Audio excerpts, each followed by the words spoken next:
All right, ladies and gentlemen, let's call to order the meeting of the City of Detroit Board of Water Commissioners for this Wednesday, the Ides of March, March the 15th, 2023, and let's call the roll. Chairman Einhauser, I'm present. Vice Chair Blackman. Present. Commissioner Garcia, Present. Commissioner Coleman, Present. Commissioner Davis. Excused, but plans to join us. Commissioner Kinlock is excused, but plans to join us. Commissioner Forte is absent. Mr. All Chair, right. we have a quorum. There are four of us, so we have a quorum. Next is the approval of the agenda as proposed. Move approval, Mr. Chair. It's moved and supported. Any corrections, additions, or other changes to the agenda? Hearing none, all those in favor, please say aye. Aye. Aye. Those opposed? And that is adopted. The approval of the minutes of February the 15th, 2023. Move Commissioner approval, Mr. Chair. Garcia. Oh, okay. Move, Commissioner moves and I Garcia, you support. move to approve? Yes, and I support. Okay. Any corrections or changes to the minutes?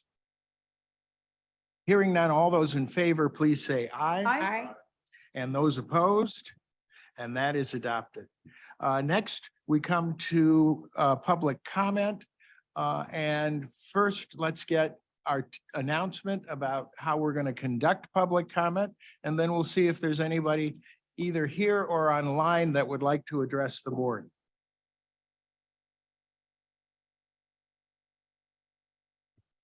Hello, Hello. good afternoon. To make a comment, if you are in person, please sign the sign-in sheet. If your name will be called and you can proceed to the microphone. If you are online, please raise your hand by using the raise hand icon on your desktop or mobile device. If you are calling into the meeting by phone, press *9 to raise your hand. If you are online or on the phone, after your name is called, IT will give permission to unmute. In order to begin speaking, you will have to unmute yourself. To do so, press the unmute button, which is a microphone icon if you're online, or *6 if you are calling in. As a reminder, you will have a limit of 3 minutes to make your comment. There will be a timer indicating your remaining time.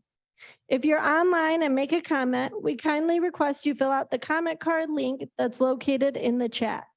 By filling out the card, we will have your contact information to follow up appropriately. If you are unable to click the link, please let us know and a phone number will be provided for you to call to provide the needed information. You will only be called upon once. Once the chair closes public comment, there will be no other comments from the public and all attendees will remain muted for the duration of the meeting. On-site comments will go first, followed by online and then on the phone. Thank you for your attention. All right, thank you very much. From time to time, commissioners may have questions or comments to people who are addressing the commission.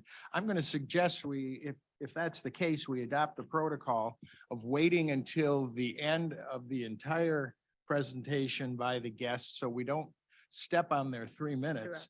But when they're done, I'll ask if any commissioners have any comments or questions. Do we have anybody who would like to address the board?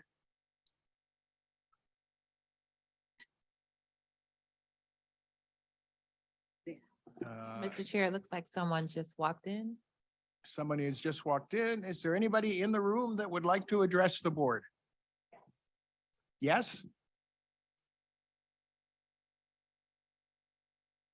As they say, come on down.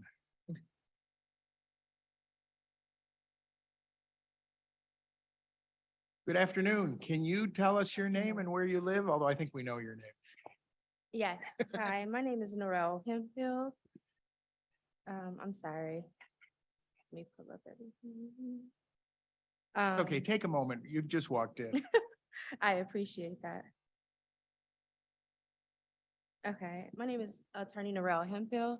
I'm a Equal Justice Works Fellow at Great Lakes Environmental Law Center. Good afternoon, Commissioners.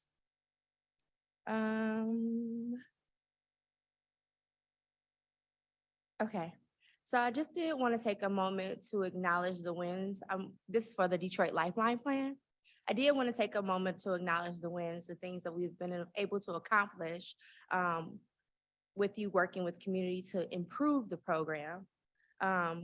First thing is the acknowledgement of affordability versus assistance, and changing that name then to reflect that from the First Lifeline affordability plan to an assistance plan. So we appreciate that. The public comment period at the beginning of the launch, giving the community the opportunity to give feedback on the program. Then the community engagement, again, giving the community the opportunity to be heard and give their input on the program. The customer service process, giving the residential customers the forum to work with the ombudsman, with DWSD and Wayne Metro to get any issues they have had with the program or enrollment resolved. The increasing usage, moving it from the 4,500 regardless of the whole household size to then an 1,125 per person. While we know that, you know, there's still some issues with usage, we do want to acknowledge that that was a win and we did accomplish something great there. The dashboard with the date and the proper language so that the residents of Detroit can see in real time can see the enrollment as that is updated.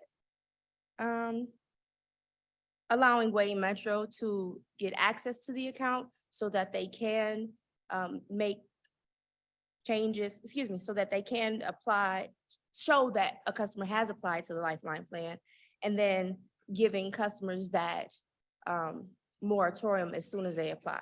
Now, we know that we've made a lot of progress, but there is a lot more that needs to be done as far as the Lifeline plan is concerned. One of those things is the hardship process. We still don't have a process to address hardships. And we know while Governor Whitmer allotted some money to water affordability for the state of Michigan, it wasn't for Detroit only. So we do need a permanent funding source so that we can have indeed a true water affordability program. Thank you. Thank you. Any questions or comments by members of the board? Commissioner Blackman. I have a question for the director. What is meant by we need a hardship program? I mean, do we have, would that not be just calling in and asking for assistance based on your present circumstance? Or what else does a customer have to do? A hardship would be a customer that has an Hospitalized. unusual set of circumstances outside the program Right. guidelines. And there, whatever program you come up will always have exceptions, and we've been very straightforward in acknowledging we're going to deal with those as they come up. Is that something that the customer service group would be able to negotiate for that customer? It would certainly be something that Wayne Metro would address and bring to our attention and get approval from Matt Phillips to be able to deviate from the policy. And Ms. Hemphill has brought this up before. She's saying change from a lifeline to an assistance program. Yeah, So what do we mean by that? Yeah, I would ask her, please. And it was one of my thoughts too, is to define The difference. the difference between the two. As I've stated before, an assistance program is a program like what the Lifeline is, something that's short-term, a pilot program, like the Detroit Lifeline program is. An assistance program is something that has, an affordability program is something that has longevity, that has permanent funding, and does indeed allow those customers who are low income to have a rate that they can afford every month, regardless of usage. And like Yeah. we said, with permanent funding. I understand. I guess my interpretation is slightly different. An assistance program would be a program that was set up like RAP, where you're not taking into consideration household income. You're just giving a flat amount of money as assistance to the bill. In RAP's case, it was $25. An affordability program takes into consideration the household income, and that's what the Lifeline program does. Some programs around the country take into consideration whether or not the household is using 2, 3, or 4% of their household income for water. In our program, we take a very conservative approach and we say 1.8% of household income. And therefore, a family of 4 making $36,000 is paying $18, 1.8% of the household income. And so we make that distinction. I just don't know of any program in the utility industry that's permanent funding. The funding will always have to be reappropriated either every 2 or 4 years in any program. I was encouraged to see in the Biden administration's budget that he's allowing water utilities in his new budget to use LIHEAP dollars for the water industry. And then I guess we could debate whether or not LIHEAP funding is permanent or not. It's been around a long time. I would suggest that it gets reappropriated at the federal level year after year.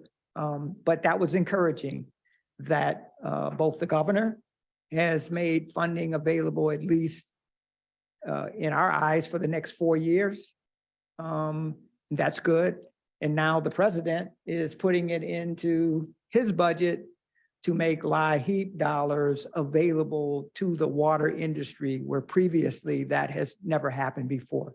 So we do recognize that funding, a stable source of funding for the future is necessary. I think we could debate whether or not it's permanent when it has to be reappropriated by whatever administration is in charge at both the state and the federal level. Thank you. Okay, any other comments or questions? Yeah, and I hear the comment about permanent funding every single month. And I'm sort of sympathetic to where the director is. I mean, I'm old enough, I'm collecting Social Security. That's supposed to be permanently funded. If some Republicans have their way, that is not going to be the case. So I think it's semantic. The intention is for this to be a long-term, permanent program. And it's our job that hopefully you're assisting us with, and I know you are, is to make sure that when the current pot runs out, we've got something else to replace it. Does that make sense? Oh, indeed, it does. Okay. Thank you so much, commissioners, for your feedback. Can I say one thing, if that's okay? Please. I think that there are both income-based assistance and affordability programs, but for a program to truly be affordable, it must be income-based because your ability to pay is based on your income. And the funding, of course, will figure that out. But there is a need for permanent funding to at least codify that into law so that there is a line item that gives an allotment for water. Right now, we don't have that. So of course, it is semantics about whether or not after administrations turn over, that will stay. But the point is to codify it into law so that those changes that are made would have to be another law to revisit it and not just someone's. Yeah, whim. So we are all on the same page. So It thank sounds you like very- we are. Thank you very much. Thank you. Have a wonderful day. Thank you. Is there anyone else who would like to address the board? Is there anyone on? Oh, yes, sir. Can you tell us your name and where you live, please? My name is Bob Rhodes, RHOA. Microphone, please. Bob Rhodes, RHOADES. I live at 733 Seaburn in Detroit on the east side. And I'm came down today because of the lead pipe program. And at this moment, they replaced one for one of my neighbors, dug up the street, did their thing, dig up the sidewalk too, unfortunately, but whatever. And they did one, and then they went away and they came back and now they're doing another. And then they say there's no rhyme or reason to it.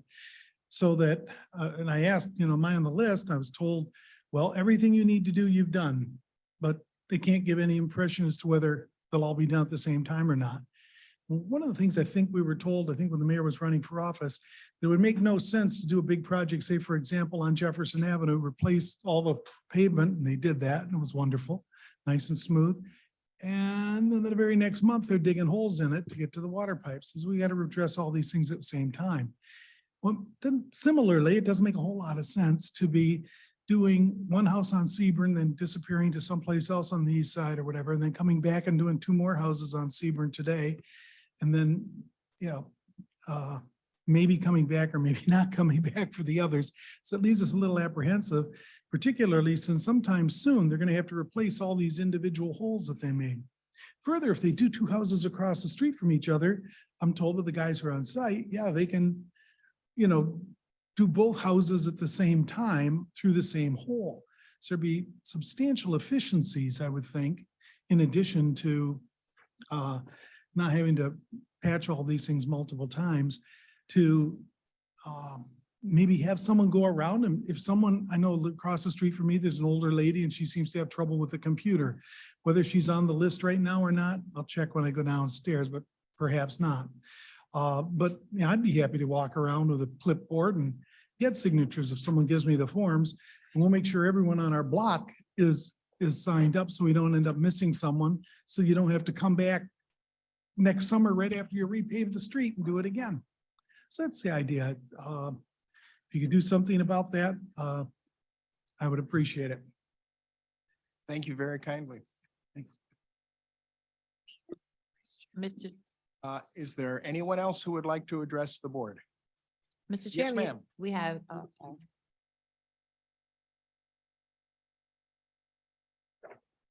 Yes, ma'am. Come on down. Can you tell us your name and where you live? Hi, everyone. My name is Beulah Walker. I live in the city of Detroit. Okay, hi. Hi, Director Brown, how you feeling? Hi, Chair Eisen, how are you feeling better? You feeling better? I had Hi. COVID about a month and a half ago. But that's Well, my name okay. is Beulah Walker and I'm a volunteer at Hydrate Detroit. It's good to see everyone. I have 2 things and I don't have too much. I want to tell the Board of Water Commissioners that the communication with Wayne Metro and the Water Department has been really good. It's been transparent. Everything's been moving like grease, which is good. And I also want to apologize.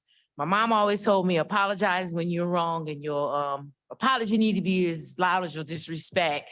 After doing further research, Wayne Metro was not asking for birth certificates from clients. I had a client tell me that she had bought everything just in case they didn't ask her, and I misconstrued the message. So I want to apologize to Wayne Metro and this body for coming up here saying they was asked for birth certificates.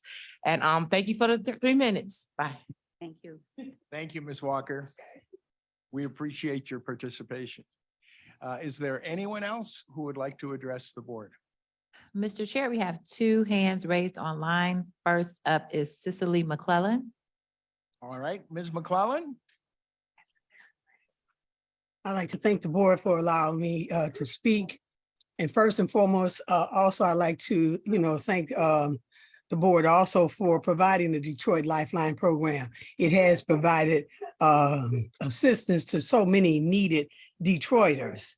But again, just to touch on the point that Ms. Hemphill raised, in terms of affordability, affordability needs to be codified into law. As the example was given in terms of Social Security, unless the Republicans make it a discretionary fund, which means there'll be a change in the law. Right now, Social Security is guaranteed to those persons that are older than 62. We would like to see a permanent affordability program guaranteed to the citizens, low-income citizens of the city of Detroit. That program can be provided, funding through LIWAP, but also we would like you all to consider, the survey that we did under Moonshot, which surveyed 6 municipalities in the state of Michigan and looked at the potential of a rate a rate increase, one-time rate increase. And of course, we differ on whether this is a possibility, but our legal persons tell us, and as well as a memorandum from Mr. Whitaker at one point, that rates can be used in terms of providing assistance. So there is other forms of payment. Additionally, I did receive or looked at on information from the Water Department in terms of the CCFs, and we're still concerned that the level of water usage, although the Water Department has increased it from the 4,500, depending on your family size, and adding on 1,125 per additional family members, is still less than, and even if you consider EPA, it's still less than the inside water usage amount.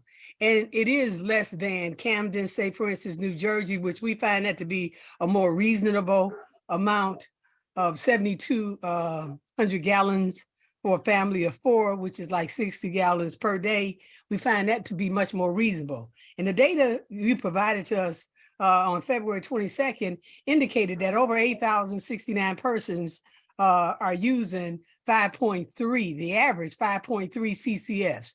That means that a large number of those individuals are exceeding the 6 CCFs. So again, I think this adds to the argument that we need to increase the number of CCFs. I think that will eliminate some of the need for a program that takes into consideration hardships. So again, thank you for your time. Have a great day. Thank you, ma'am. Mr. Chair. Mr. Brown. Yeah, just a quick comment. Just understand that the revised policy will come before this board in April, which we can discuss usage and the amount of gallons that and why we put the number of gallons in the program that we did. Our allocations are based on the Water Research Federation's data and our own customer usage data and our expert rate consultants calculation. The EPA calculation, which is being used and I think is somewhat confusing this particular issue because people are looking at national EPA data, and that calculation is a ballpark number that includes data from across the country and includes irrigation, large estates, swimming pools, et cetera, which is not applicable to our customer base in Detroit. But once again, we'll have a robust conversation in April regarding this issue. And we look forward to amending the policy to increase the level of water. Thank you. All right. Is there anyone else who would like to address the board? Mr. Chair, we have Gwendolyn Howard from We the People. Good afternoon. Good Thank you. afternoon. Thank you for allowing us to speak.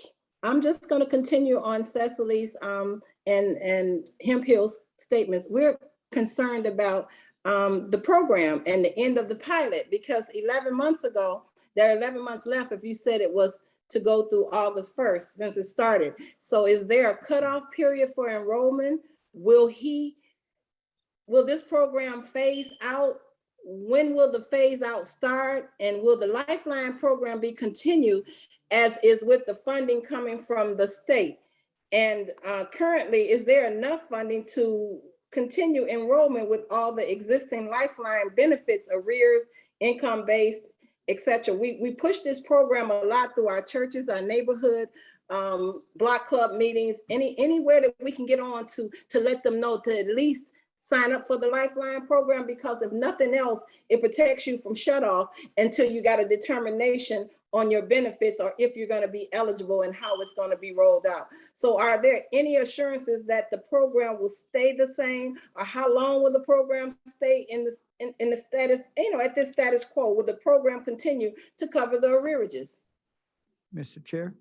Yes. I can indicate that, just today I signed a contract with Wayne Metro to continue to administrate this program.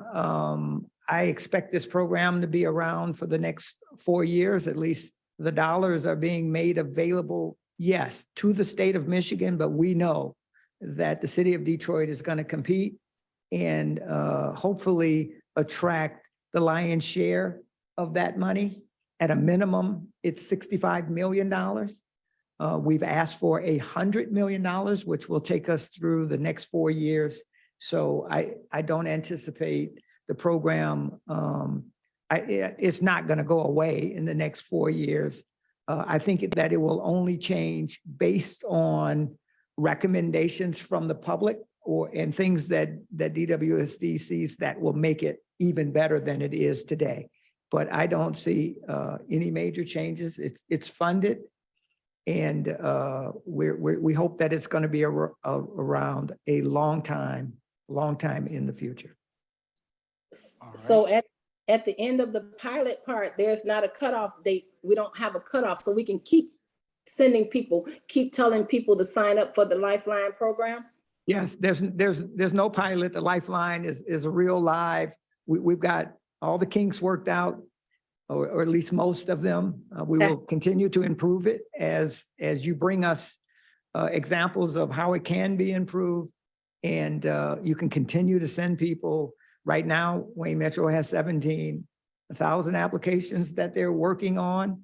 You've heard me say at this table that I believe that the number is 20,000, but we've budgeted for 25,000. So we've even increased the number that we anticipate from 20 to 25,000. That's what we're budgeting. And if we have to increase it more as time goes on, we will certainly do that. Well, thank you. We, the people of Detroit, will continue to try to educate our citizens of Detroit of this water issue. Thank you and have a great day. Thank you. Is there anyone else? Yes, we have Luella Pizzuti. Ms. You. You got my name just perfect, Luella Pizzuti. I live in Brightmoor, and I apologize if this is the wrong group to ask this question of, but we've been told that there are a number of lots that are on a DWSD hold here in Brightmoor, but for the last 6 months, I've been trying to figure out how many of those lots there are, where they're located, and what the process is to determine when they're going to be used for something and when they're going to be released. Is that something you all can help me out with? Mr. Chair? Mr. Brown. Yeah, that's a question that the land bank could answer. She is absolutely correct. There are a number of homes in Brightmoor that we have asked the land bank to hold based on projects that we're in the process of engineering and designing, and also looking for additional funding to implement mostly green infrastructure type projects that will take stormwater out of the system.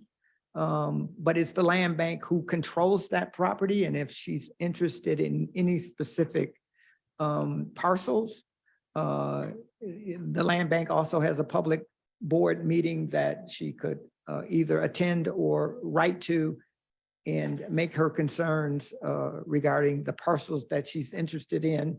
And certainly the land bank will work with us to, if feasible, if possible, to make those properties available. All right. They can get that number from the city's Um, website. Yeah, it is on the city's website, the city, Yes, Detroit ma'am. Land Bank. I Mr. Chair, appreciate, oh, I'm sorry. Mr. Chair, this is Deborah Post-Peach, General Counsel. Also for Ms. Pizzuti, there is a meeting on Saturday, March 25th at 10 o'clock at the North Rosedale Community Center, and this topic is on the agenda. Oh, thank you. I already have that meeting on my calendar, so now I'll make sure I go to it. Yeah, the land bank will be there and DWSD Stormwater Manager. That's fantastic. I've been unsuccessful in getting my questions answered from the land bank without being someplace in person. So hopefully this will be better. Yes. Appreciate you. All right, thank you. Is there anyone else who would like to address the board? Mr. Chair, we have Miko Williams. Yeah, Mr. Williams. Hi, good afternoon. Honorable Board of Water Commissioners, D'Amico Williams, Executive Chief Director of Hydrate Detroit. Thank you for allowing me to speak. I am very happy and pleased to hear of the good news. Finally, a good step in the right direction for the Lifeline Plan. I wanted to talk about the water amnesty portion. And this is for people that are in the Lifeline Plan, but also those that are not of the Lifeline Plan. Mostly my concern of those that are not in the Lifeline Plan that are still having to deal with the 10-30-50 program, which we have not provided a policy update yet. The update of the policy should be allowance of more chances to make the date of your water bill so that your payment plan doesn't go into jeopardy. That is still an issue. Also, the issue of how many people currently that have joined, that have gotten their settlements. Right now, while people are getting their income taxes refunds, the water department needs to be doing an incentive for those persons that are able to pay but are having financial difficulty.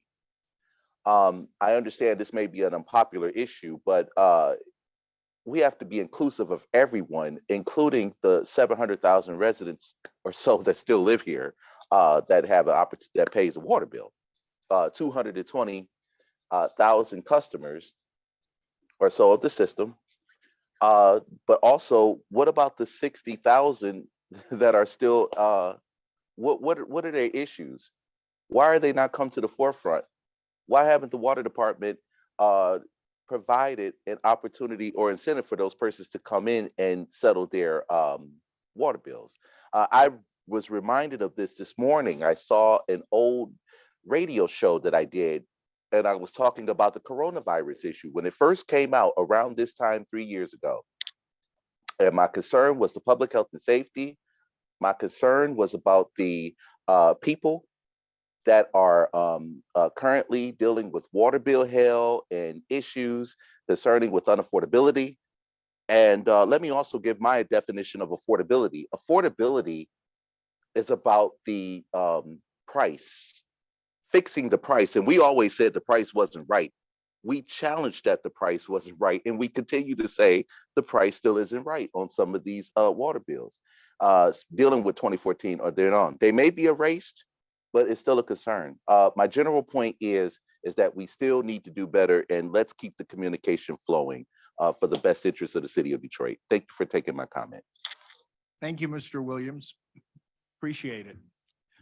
Is there anyone else who would like to address the board? Mr. Chair, we have Tiana Starks. Is it Stark?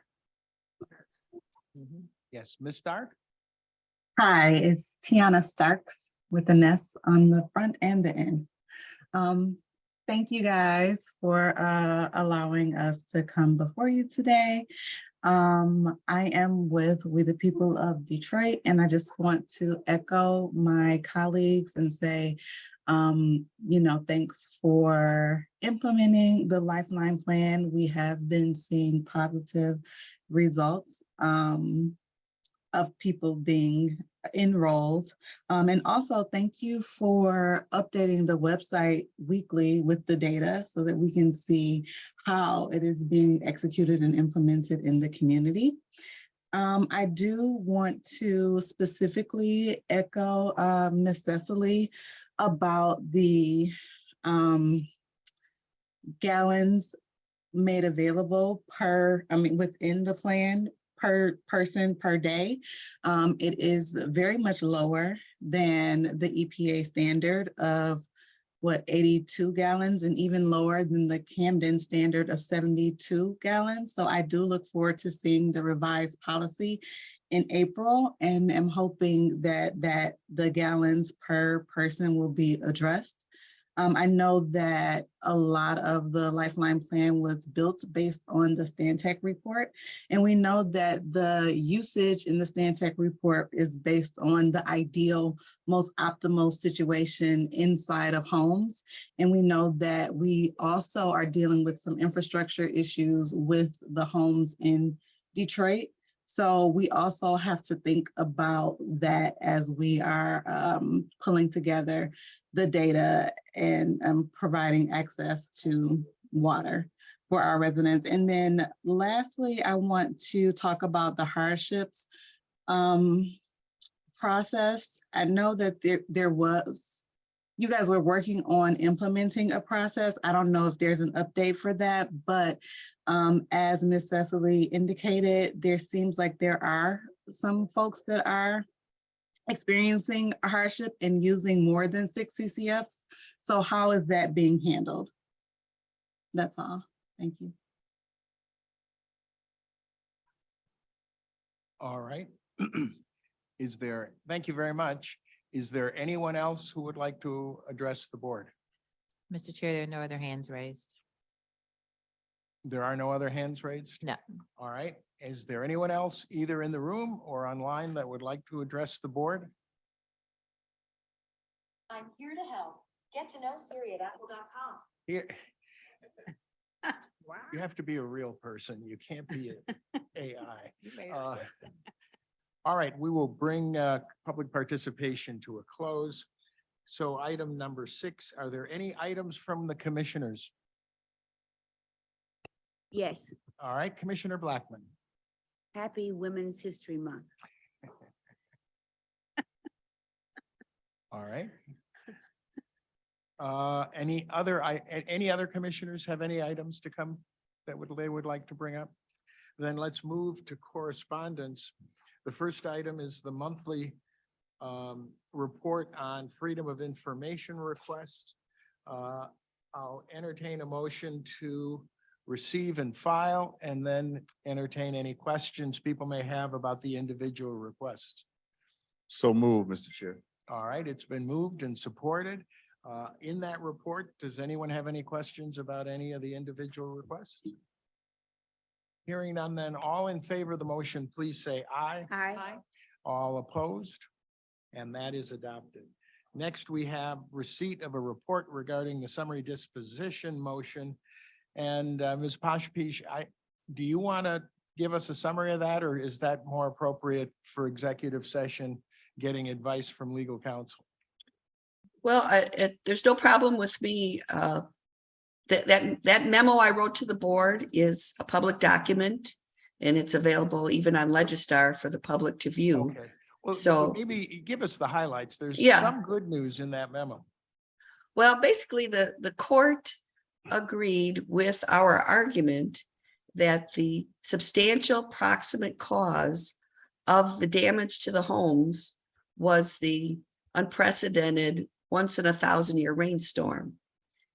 And that is in accordance with Michigan law.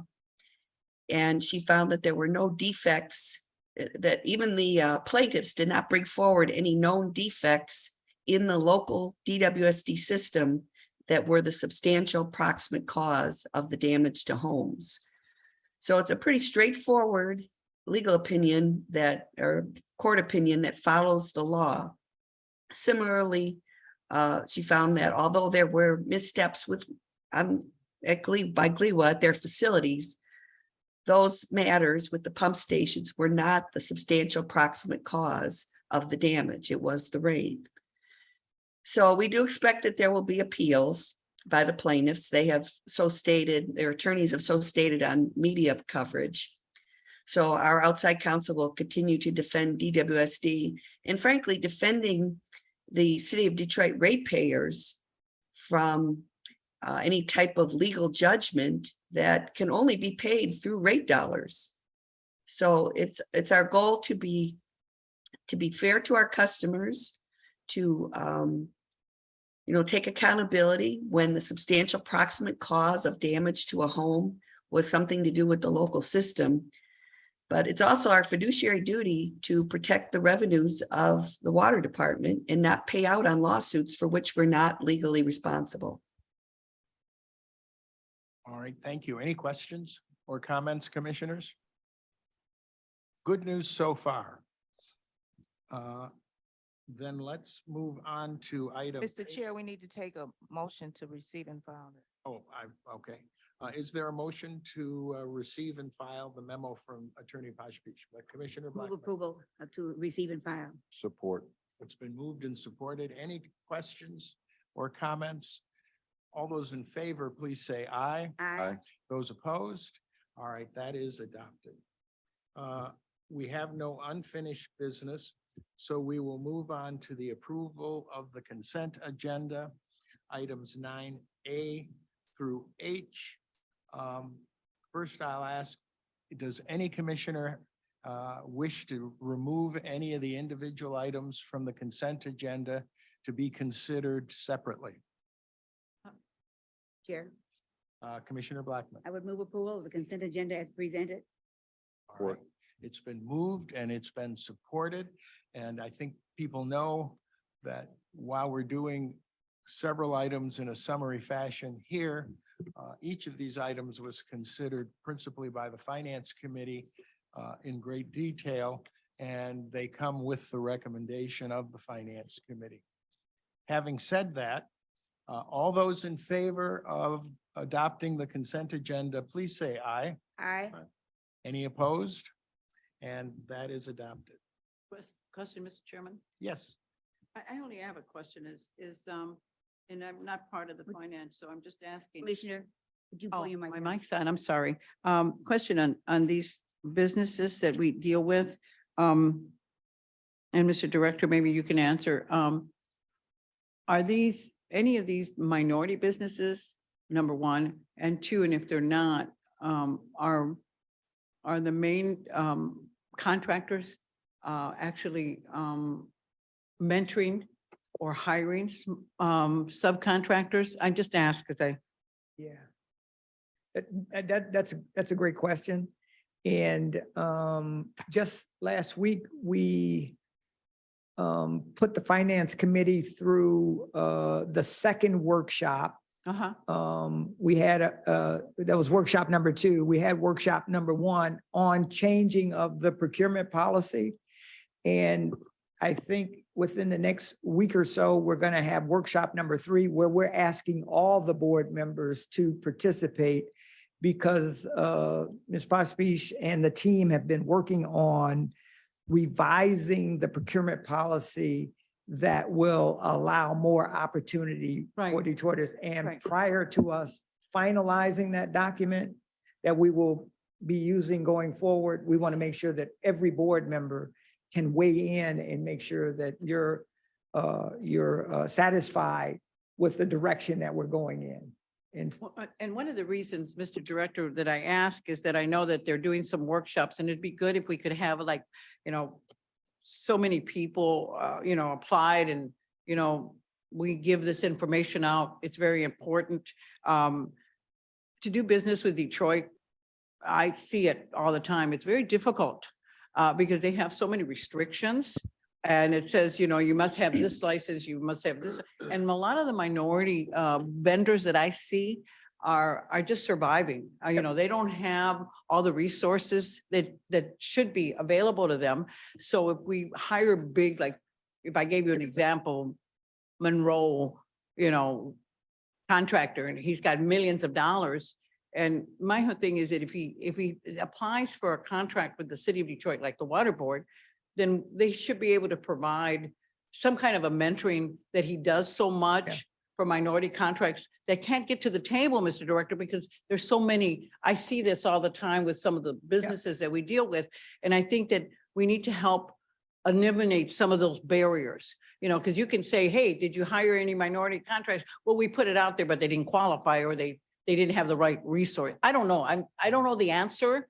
I just know that we got to make sure that we do all we can to make sure this is available, because I think that that's very important for our community. I think you're going to be very happy when you see the direction that we're going in. We understand the barriers. We're trying to break the contracts up into smaller amounts so that our smaller minority businesses don't need the large dollars to bond. That's usually a big impediment. We put a $25 million contract. They don't have the dollars to bond. So we're going to break it up to $5 million contracts or $100,000 contracts.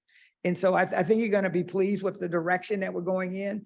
Also, Ms. Tiffany Jones is going to be reporting out on the data, the statistics of minority businesses that are getting contracts in the city of Detroit as a part of that program. So we hear you loud and clear.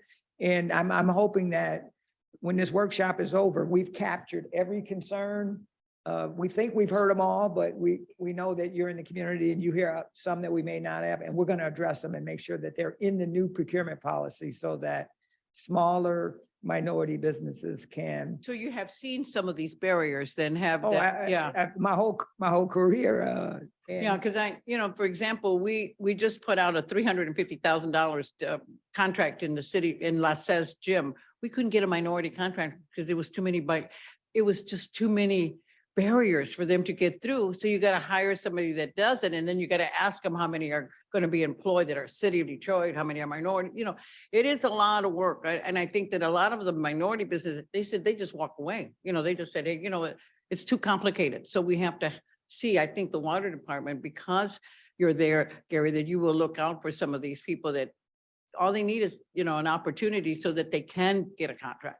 Yeah, And the larger contractors, like the big ones, can actually cover them, I think, as an umbrella. And maybe I'm wrong. Maybe I'm just looking at something that's going to help them, but I think that that's what we need to do. Yeah, you're spot on. You're not wrong. Okay. We've heard from many vendor fairs that we've held recently, the issues that they're having, and we are addressing those issues to make sure that they're going to be able to participate. And these contracts are going to be coming to you very shortly. Thank you. Appreciate it. Thank you, Commissioner sir. Garcia, watching out for the smaller contractors. Mr. I want to President. acknowledge that Commissioner Kinlock has joined us. Glad you're here, Commissioner, and Commissioner. I was just going to say, Blackmer. the concerns that Commissioner Garcia has voiced are the concerns of this entire Board of Water Commissioners. So you have a different kind of perspective based on who comes to you in other arenas. But it is something that has been voiced at this board any number of times. And I like the term Black and other minorities. I don't just want to say minorities. Yes. And Mr. Chair, through the chair, Commissioner Kinlott has been invaluable in the workshops in that he sees contracts at the county level, and he sees the challenges that minority contractors are having.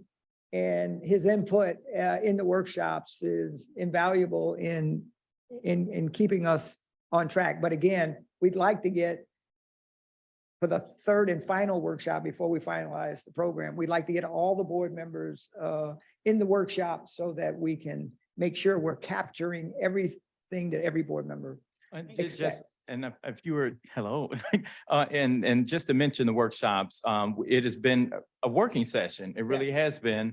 We've been talking about the various ideas. It was good experience. Thank you. All right, any other questions or comments regarding the adoption of the consent agenda? Hearing none, then all those in favor of adoption, please say aye. Aye. Those opposed? Aye. And that, Where was your eye? it was your an aye for the aye, it vote? wasn't a nay. It was a slow aye. Oh, it was a slow, because of my mind. All right, and that is adopted. And so the next item is new business, and we begin with item 2023-65. Is there a motion? Mr. Chair, Commissioner Kinlock. I move that the Board of Water Excuse Commissioners, me, one moment, Commissioner Kinlock. a I resolution, need you to read the resolution. What page is it on? 43. 43, thank you. Yes, I forgot the budget. We actually have to read the resolution. Okay, page 43 is right here. Yes, Mr. Chair. Whereas the Great Lakes Water Authority assumed the operation of the regional water sewer system and the Detroit Water and Sewage Department continued operation of the retail water and sewer system on January 1st, 2016 pursuant to lease agreements between GLEWA and the City of Detroit dated June 12th, 2015. Whereas in accordance with the lease agreements, the Detroit Board of Water Commissioners shall adopt a two-year biannual operating budget for the water supply and sewage disposal system. And whereas the fiscal year 2023 through 24 and fiscal year 2024 through 25 budgets have been prepared in accordance using the contractual lease basis for accounting. And whereas the budgeted expenses for each such fiscal year are equal to the sum of the projected operating expenses and other revenues requirements for the water supply system and the sewage disposal system for each such fiscal year. And whereas the budgeted annual revenue requirement for the water supply system for fiscal year 2024 is $136,670,000 and $670,200, and for the fiscal year 2025 is $141,989,000. And whereas the budgeted annual revenue requirements for the sewage disposal system for fiscal year 2024 is $815,500, for the fiscal year 2025 is $356,954,400. And that now therefore be it resolved that the Detroit Board of Water Commissioners approves the attached biannual budgets for the fiscal year 2024 and 2025, and be it finally resolved that the director and the chief financial officer are authorized to take such other action as may be necessary to accomplish the intent of this vote. Wow. I know that was a lot. That is the resolution. Is there support? And I was reading it You fast. seconded, you got to read it again. Oh, no. Any questions or comments? Commissioner Coleman? I do have a question. I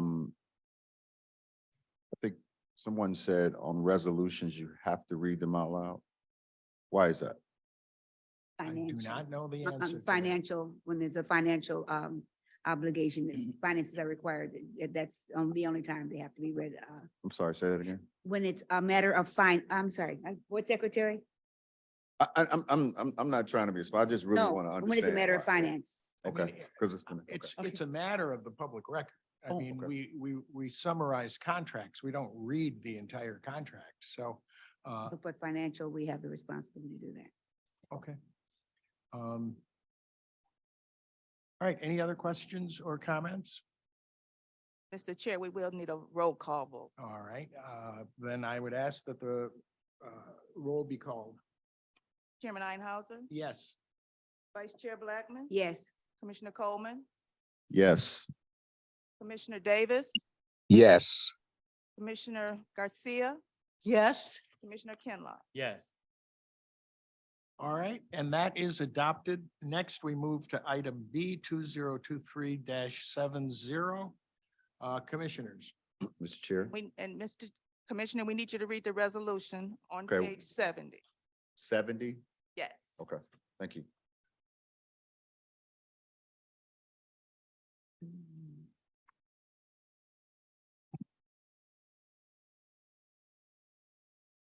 Whereas the Detroit Water and Sewer Department recognizes the need to make improvements for its existing wastewater treatment and collection system or its existing NPS pollution control, stormwater treatment systems, and whereas Great Lakes Water Authority and Detroit Water and Sewer Department authorize Orchard, Hiltz, and McClement advisors to prepare a project planning document which recommends the construction of the West Chicago Stormwater Improvement and Schoolcraft Stormwater Improvements.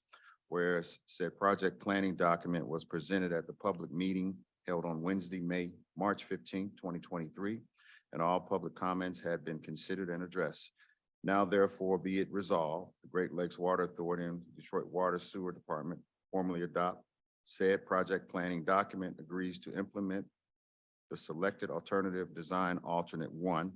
Be it further resolved that Detroit Water and Sewer Department Director, a position currently held by Gary Brown, is designated as the authorized representative for all activities associated with the projects referenced above, including submittals of said projects planning document as the first step in applying to the state of Michigan for a clean water state revolving fund loan to assist in the implementation of the selected alternatives. Yes, names of member, okay, I'm sorry. Support.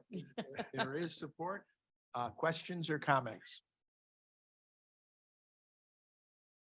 Hearing none, all those in favor of it? Mr. Chair, Okay. Call the roll. Mr. Chair, Oh, Mr. Chair, Mr. Sam Smalley, Smalley, no. Chief Operating Officer. yes. We have a PowerPoint presentation that we need to present, and then at the conclusion of this, allow for any additional public comment. And then the board can vote to pass the resolution. All right, please proceed. So this is the fiscal year 2024 Clean Water State Revolving Fund. Now, typically, this is a process that we use for low interest loans. However, the state and Eagle Environment Great Lakes Energy Department of the state has money available that they're making for grants through this SRF process, which is why we're doing this.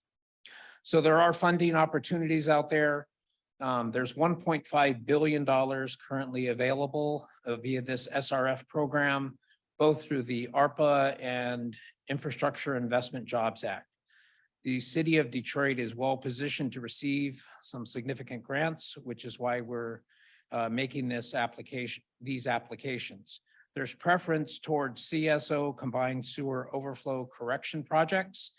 And Detroit is categorized as significantly overburdened community.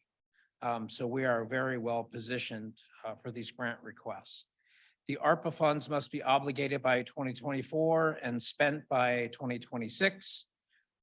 Eagle has said that grants up to $20 million per project are available.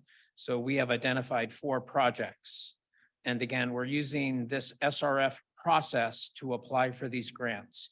If we're awarded these grants, the project plan has to be approved. We will be required to follow National Environmental Protection Act, NEPA, and also be compliant with other federal cross-cutting rules. Strict adherence to milestones as negotiated between Eagle and DWSD will apply. And there are certain requirements, including Buy America, Davis-Bacon, and disadvantaged business enterprise participation requirements. So as part of this process and as part of this project plan, there are certain elements that we have to discuss today. We have to provide a description of water quality problems that exist. We have to provide recommended alternatives, provide a cost breakdown, include discussion about project financing, cost to end users, and what that impact might have on the normal or average consumer bill. And finally, we have to describe anticipated social and environmental impacts as a result of these project proposals. So the locations that we have identified are the West Chicago and Schoolcraft areas. The Schoolcraft area is split between the Liza Howell and Castle Rouge neighborhoods, and the West Chicago is in the River Rouge neighborhood. There are 2 projects in each one, both split north-south. So all of these projects will address water quality. They will address water quality by getting stormwater rain out of the combined sewer system, leaving capacity for combined sewage, especially during heavy wet weather events. So as of right now, there are 4 active untreated combined sewer overflows, part of the historic legacy of our system in this location. The SRF projects will reduce the amount of CSO volume discharge to the Rouge River, thereby improving water quality. Eagle is currently requiring us to address all of our high priority outfalls by 2037, although I will mention that we are in current negotiations with Eagle for the new National Pollution Discharge Elimination System permit. These existing 4 outfalls currently discharge about 100 million gallons of combined sewage overflow on an annual basis. Some of them discharge regularly and some of them discharge infrequently. But on average, this is the current status quo for these outfalls. We have to look at alternatives as part of this process. So the no action alternative doesn't address water quality, and it certainly doesn't contribute to flood risk mitigation. So that's not a viable option. Another option we have to look at is optimize the system that we currently have. We can and strive to do that on a daily basis, but that also does not address water quality issues or flood risk mitigation. We have to look at the regionalization options, meaning what can GLWA do? But these projects were identified as part of their 2020 wastewater master plan. And these projects were recommended as part of that. So there's been extensive analysis about what regional options exist, and these were determined to be the best ones. Finally, within the alternatives that we're suggesting, we've looked at various alternatives with some modifications that we will discuss. West Chicago. So again, West Chicago is broken into the north and the south. We've identified a $17 million project for the northern part of West Chicago that would include storm sewer, GSI, green stormwater infrastructure, water quality treatment, stormwater detention, some new segments of combined sewer to help divert flow. We would repurpose the existing outfall B064 to become a stormwater discharge, thereby eliminating this as a CSO discharge location. To the south, we have a $19 million project identified that includes many of those same features, although we anticipate a reduction in the amount of discharge, not necessarily elimination at this point. I do have to admit, we are building the plane as we fly it right now. This timeline for projects of this complexity and importance, we're on a very fast pace. So we have an extensive amount of hydraulic modeling that we need to do. We are hopeful that we will be able to eliminate more than just the one outfall that I've mentioned so far. Design alternative 2 includes many of the same things, but with the key difference of only reduction in the amount of CSO activity at B064. Likewise, to the south, it's a $23 million project with many of the same improvements, and again, reduction, not elimination of CSO activity at B063. I have a question on that. Commissioner. Do we have to indicate how much of a reduction we will be making at those sites? The percentage or whatever, is that a part of the submission? Once we get further in the design, it's our goal to meet one of the categories in our NPDES permit. That means we don't have to do anything further. There are certain limits within our permit that it will only discharge during extreme events like the 1,000-year storm that Ms. Pospish described, or minimal or limited amount. So there's a very limited amount that could be discharged, but we would still be compliant and complete with that outfall. Commissioner Garcia. Yes, thank you very much for the information. And I'd like to ask, why was that selection made for that part of the city of Chicago and West Chicago? And would you know, I mean, is this plant ultimately going to be used in other communities across the city? So I'm about a third of the way through the presentation, but I'll be happy to answer your question. We are relying upon the work. Okay, I'll wait. No, it's a good question. We're relying upon the work that was done as part of the Great Lakes Water Authority wastewater master plan, a very large 3-year project where they brought in expert planners and designers. They've done all kinds of analysis, and these were some of the superior projects that were ultimately recommended. So because there's such a tight time frame for this, as I'll show here in a few slides, we had to rely upon work that has already been done.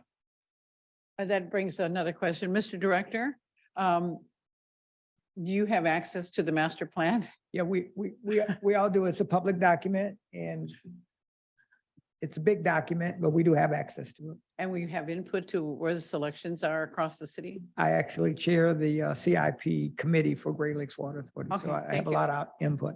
Thank you. Just one comment. One thing I don't trust. If I may, Mr. Chair. these are highly competitive grants for the projects that are we're applying for. Everyone wants that money, the SRF money. So fortunately, we have set the basis for to be eligible based on the projects we're doing. So, and the, not, and our, what should I call it? Our ability to meet the criteria for special consideration based on our population. But everybody wants this money. So the better our proposal, the better chance we have of acquiring, and we've done that. So. As I mentioned earlier, CSO correction projects are highly favored. In fact, Eagle encouraged us to do these applications. The CSO corrections have to happen where the CSOs are, which are along the Rouge River and along the Detroit River. Yes, thank you.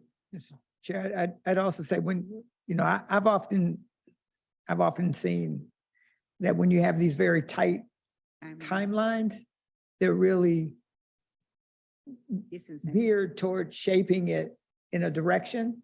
There aren't many water utilities that will be able to put this together as quickly as Sam and his team have. And so while it is competitive, we think we have a competitive advantage because we're able to pull projects right out of the master plan.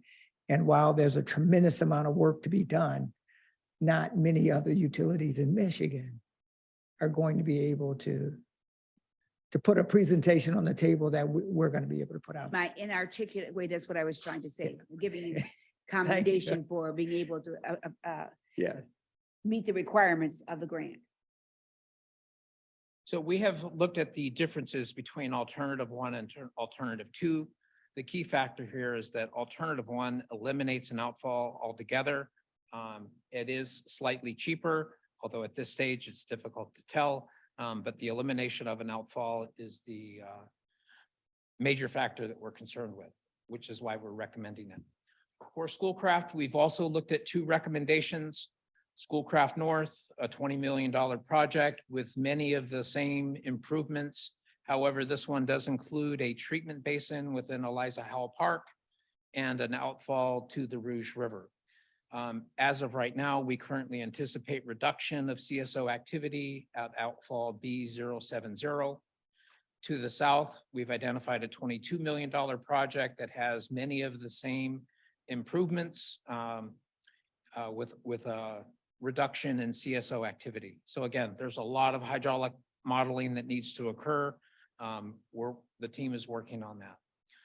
The other alternative we looked at provides many of the same improvements, although this one looks at sending the sewage from the north to the south part of Schoolcraft, reduction in activity at B070, as well as reduction at outfall B069 with, again, many of the same types of improvements.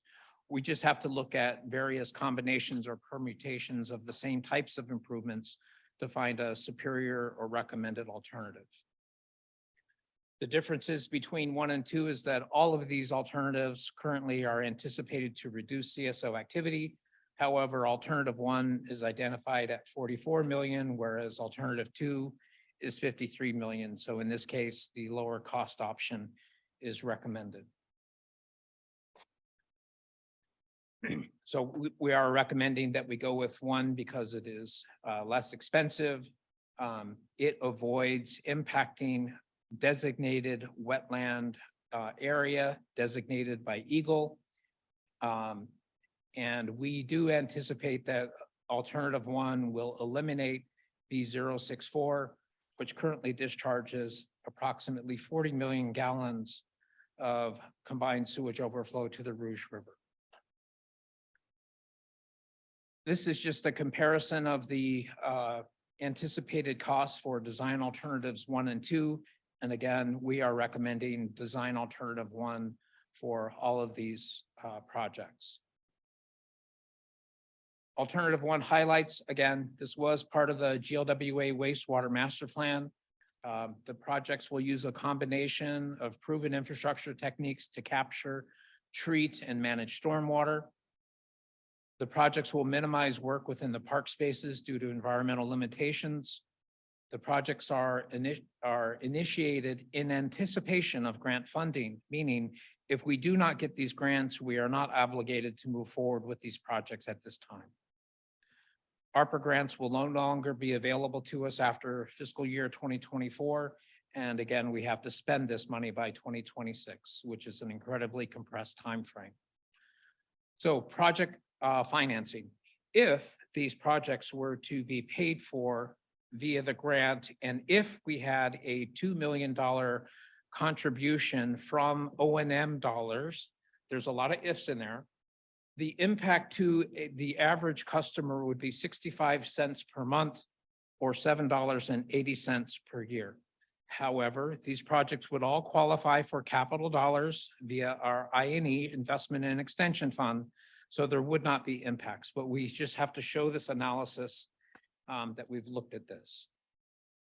The social and environmental impacts, we all want clean water. This moves the ball down the field for cleaning water in the Rouge River.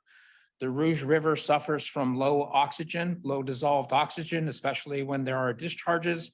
That low oxygen harms the aquatic life and can lead to other unfortunate events. So this will help eliminate at least 100 million gallons per year of combined sewer overflow to this portion of the river. The recommended alternatives will have minimal impact to the environment. The construction activities are all anticipated to happen within rights of way and DWSD easements. And of course, water quality will be protected from sediment discharge through erosion control practices.